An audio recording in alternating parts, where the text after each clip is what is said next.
نحمده ونصلي ونسلم على رسوله الكريم أما بعد فأعوذ بالله من الشيطان الرجيم بسم الله الرحمن الرحيم صدق الله العلي العظيم رب العالمین ہمیں نور قرآن پاک سے منور فرمائے، آمین۔ وَلَقَدْ آتَيْنَا مُوسَى الْكِتَابَ، اور بے شک ہم نے موسیٰ علیہ السلام کو کتاب عطا فرمائی۔ فَاخْتُلِفَ فِيهِ، بس اس کتاب کے بارے میں اختلاف کیا گیا، یعنی کئی لوگوں نے اس کتاب کو ماننے سے انکار کیا۔ موسیٰ علیہ السلام کے جانے کے بعد لوگوں نے اس کتاب کے بارے میں اختلافات پیدا کیے اور اس میں رد و بدل کر دیا۔ وَلَوْلَا كَلِمَةٌ سَبَقَتْ مِنْ رَبِّكَ لَقُضِيَ بَيْنَهُمْ، اور اگر اللہ کی طرف سے کلمہ، کلام، فیصلہ سبقت نہ لے گیا ہوتا تو ضرور ان کے درمیان معاملہ ختم کر دیا جاتا۔ مراد یہ ہے کہ اگر یہ قیامت کو یوم جزا نہ بنایا گیا ہوتا کہ گناہوں کی اصل سزا کہاں ملے گی، قیامت میں، تو دنیا ہی میں ان کو عذاب دے کر اور یہیں پر فیصلہ کر دیا جاتا۔ دنیا میں فیصلہ نہیں ہے، دنیا میں مشکلات یا عذاب ہے عبرت کے لیے، سبق کے لیے ہے، لیکن اصل جو فیصلہ ہوگا وہ کل بروز قیامت ہوگا۔ اب دیکھیں نا، عراق میں، افغانستان میں، فلسطین میں، کشمیر میں، دنیا بھر میں جہاں جہاں مسلمان مظلوم ہیں، دشمنان اسلام ظلم کر رہے ہیں، اللہ تعالیٰ چاہے تو یہ زمین میں پھنس جائیں، ہلاک ہو جائیں، لیکن اصل فیصلہ یوم جزا یہ دنیا نہیں ہے، یوم جزا آخرت ہے۔ ہاں، دنیا کے اندر بھی ان کے لیے ہلاکت ہے، لیکن ایک وقت تک انہیں مہلت دی جاتی ہے۔ وَإِنَّهُمْ، اور بے شک یہ لوگ، لفی شک منہ مریب، اس قیامت کے بارے میں اور ان باتوں کے بارے میں ضرور شک میں مبتلا ہے، یعنی وہ یہ خیال کرتے ہیں کہ اگر ہم غلط ہیں تو ہمیں ڈھیل کیوں دی جاتی ہے۔ وَإِنَّ كُلًّا، اور بے شک تمام کے تمام، لَمَّا لَيُوَفِّيَنَّهُمْ رَبُّكَ أَعْمَالَهُمْ، تمام کے تمام کو آپ کا رب انہیں پورا پورا بدلہ دے گا ان کے اعمال کا۔ تو یوم جزا ضرور آئے گا، بدلہ بھی پورا ملے گا۔ إِنَّهُ بِمَا يَعْمَلُونَ خَبِيرٌ، بے شک اللہ ان کے تمام کاموں سے خبردار ہے۔ فَاسْتَقِمْ، پس آپ قائم و دائم رہیں، کما امرتا، جیسا کہ آپ کو حکم دیا گیا۔ وَمَنْ تَابَ مَعَكَ، اور جو مسلمان آپ کے ساتھ تائب ہوئے اور دین اسلام پر کاربند ہیں، وہ بھی اس پر ثابت قدم رہیں۔ وَلَا تَطْغَوْا، اور اے مسلمانوں تم سرکشی نہ کرو۔ إِنَّهُ بِمَا تَعْمَلُونَ بَصِيرٌ، بے شک اللہ تمہارے تمام کاموں کو دیکھ رہا ہے۔ وَلَا تَطْغَوْا، تم سرکشی نہ کرو یعنی گناہ نہ کرو، اللہ تمہارے کاموں کو دیکھ رہا ہے۔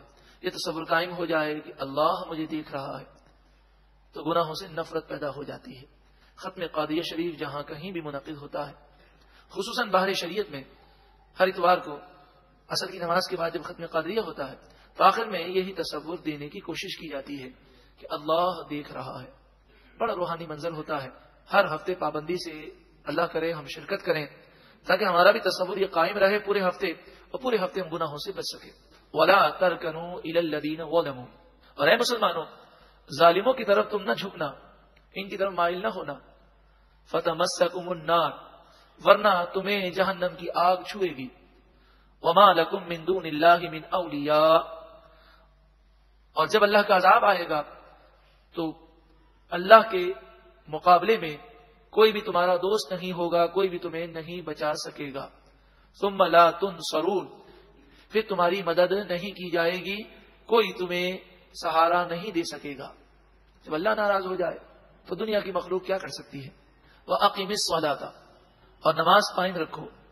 طَرَفَيِ النَّهَارِ، دن کے دونوں کنارے، دن کا پہلا کنارہ فجر کی نماز، دوسرا کنارہ ظہر اور عصر کی نماز، یعنی دن صبح صادق سے لے کر غروب آفتاب سے پہلے تک ہے۔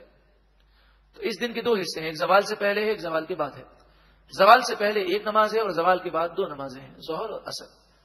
وَزُلَفًا مِّنَ اللَّيْلِ، اور رات کے کناروں میں یعنی مغرب اور عشاء، رات کے حصوں میں اللہ کی عبادت کرو۔ ان الحسنات یذہبن السیئات، بے شک نیکیاں برائیوں کو مٹا دیتی ہیں، نیکیاں برائیوں کو مٹا دیتی ہیں۔ حدیث پاک میں فرمایا کوئی اگر 9 صغیرہ گناہ کرے اور ایک نیکی کر لے تو اس نیکی کی برکت سے 9 صغیرہ گناہ مٹا دیے جاتے ہیں۔ اور جہاں تک کبیرہ کا تعلق ہے، اگر بندہ کبیرہ سے توبہ کر لے تو توبہ کی برکت سے صغیرہ اور کبیرہ گناہ ایسے مٹ جاتے ہیں گویا کہ اس نے گناہ کیے ہی نہیں ہے۔ ذالک ذکری للذاکرین، یہ نصیحت قبول کرنے والوں کے لیے نصیحت ہے۔ واصبر، اور صبر کرو۔ فإن اللہ، بس بے شک اللہ تعالی، لا یضیع اجر المحسنین، نیکی کرنے والوں کے اجر کو ضائع نہیں فرمائے گا۔ فلولا کان من القرون من قبلکم، سوال یہ ہے کہ پچھلی قومیں ہلاک کیوں ہوئیں؟ فرمایا جو قومیں ہلاک ہوئیں وہ پوری کی پوری قوم برائیوں میں ملوث ہو گئی، انہیں ملامت کرنے والے، مذمت کرنے والے وہ بھی آہستہ آہستہ انہی جیسے ہو گئے۔ جب پوری قوم تباہ ہو گئی تو اللہ کا عذاب آیا۔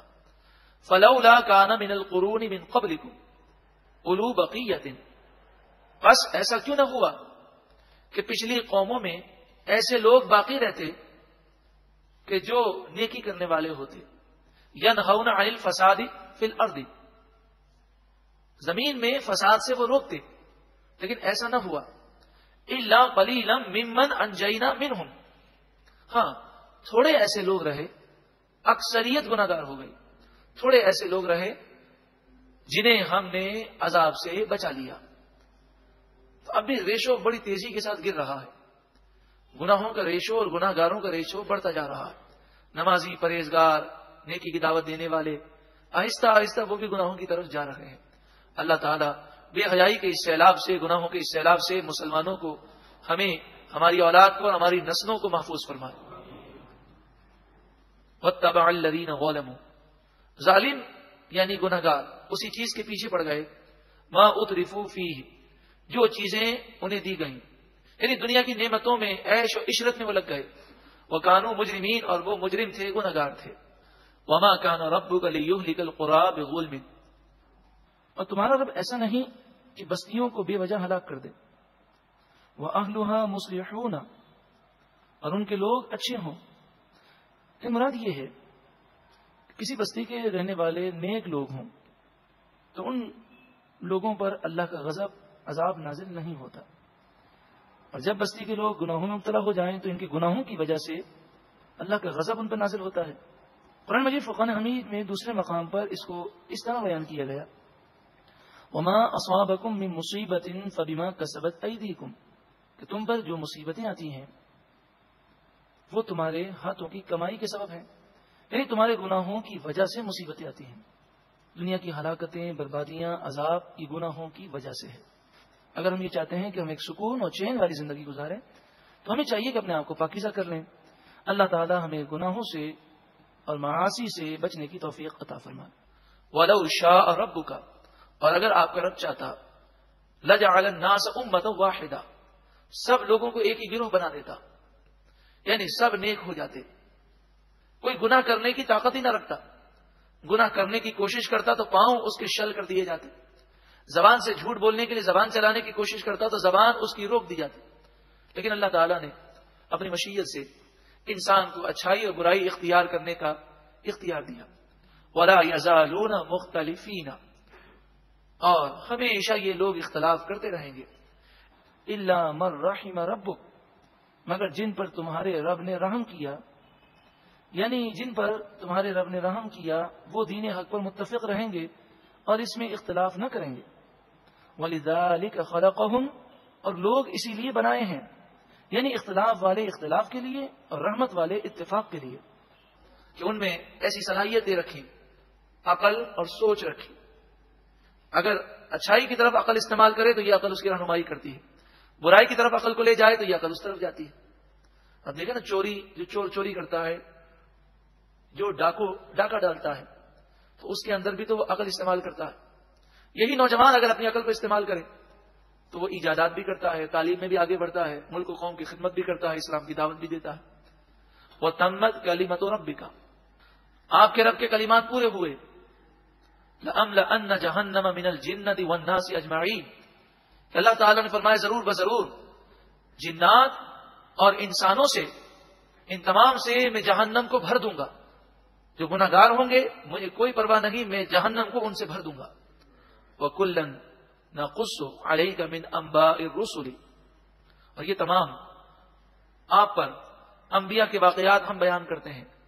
مَا نُثَبِّتُ بِهِ فُؤَادَكَ, مَا نُثَبِّتُ, یہ وہ واقعات ہیں جس سے ہم آپ کے دل کو اور مضبوط کرتے ہیں. مَا نُثَبِّتُ بِهِ فُؤَادَكَ کے تحت مفسرین فرماتے ہیں کہ اگر کوئی شخص قرآن پر غور کرے, اگر نیک ہے تو نیکی پر اور مضبوط ہو جائے گا, اور گناہگار ہے نور قرآن سے ایسا منور ہوگا کہ ہمیشہ کے لیے گناہوں سے نفرت پیدا ہوگی. وَجَاءَكَ فِي هَذِهِ الْحَقُّ, اس صورت میں سورہ ہود میں فی ہادی سے مراد سورہ ہود ہے. اس سورہ مبارکہ میں حق آپ کے پاس آ گیا, یعنی اس صورت میں وہ باتیں ہیں جو انسان کو ہلا کر حق کی طرف مائل ہونے پر اسے راغب کرتی ہیں. وہ موعظہ, اور نصیحت, وذکر للمؤمنین, اور مومنوں کے لیے نصیحت کہ انہیں اللہ کی یاد دلائے. وقل, ارے محبوب آپ فرمائیے, للذین لا یؤمنون, ان لوگوں سے جو ایمان نہیں لاتے, اعملوا علی مکانتکم, جب ہم اس کو الگ پڑھتے ہیں تو اعملوا, اور ملا کے پڑھا جاتا ہے لا یؤمنون نعملوا, اور یہ وضاحت ہم پہلے ہی کر چکے ہیں. قرآن پاک کی جب تلاوت کریں گے تو اعملوا کو الگ نہیں پڑھ سکتے, لیکن جب ہم ترجمہ کرتے ہیں تو ایک ایک لفظ کا ترجمہ جب بتایا جاتا ہے تو علماء اسلام نے اس کی رعایت دی ہے. تو جب ہم تلاوت کریں گے تو کیسے پڑھیں گے؟ لا یؤمنون نعملوا علی مکانتکم. اے محبوب آپ فرمائیے ان لوگوں سے جو ایمان نہیں لاتے, اے لوگوں تم اپنی جگہ عمل کرو, تم اپنے گناہوں سے باز نہیں آتے, ٹھیک ہے اب کرتے رہو, تم اپنا برا انجام دیکھ لو گے. انا عاملون, بے شک ہم بھی نیک عمل کرنے والے ہیں. وانتظروا, تم انتظار کرو. انا منتظرون, بے شک ہم بھی انتظار کرنے والے ہیں. یوم جزا, قیامت کا دن آئے گا, اور اچھائی کا صلہ اچھا اور برائی کا بدلہ جو ہے وہ جہنم ہے. وَلِلَّهِ غَيْبُ السَّمَاوَاتِ وَالْأَرْضِ, اور اللہ ہی کے لیے آسمان و زمین کے غیب ہیں, اس کے بتائے بغیر کوئی نہیں جان سکتا. وہ جسے چاہے اس کا علم عطا فرمائے, فرشتوں کو, انبیاء کو, اولیاء کو اس نے جتنا چاہا علم عطا فرمایا. وَإِلَيْهِ, اور اللہ ہی کی طرف, یرجع الامر کلہ, تمام کے تمام معاملات لوٹائے جاتے ہیں. سارا اختیار تو اسی کے دست قدرت میں ہے. فاعبدہ, بس تم اسی کی عبادت کرو. وتوکل علیہ, اور اسی پر بھروسہ رکھو. وما ربک بغافل عما تعملون, اور آپ کا رب ان کاموں سے غافل نہیں جو اے لوگوں تم کام کرتے ہو. لوگ جو کام کرتے ہیں, نیکی کریں یا برائی کریں, اللہ تعالیٰ اسے جانتا ہے.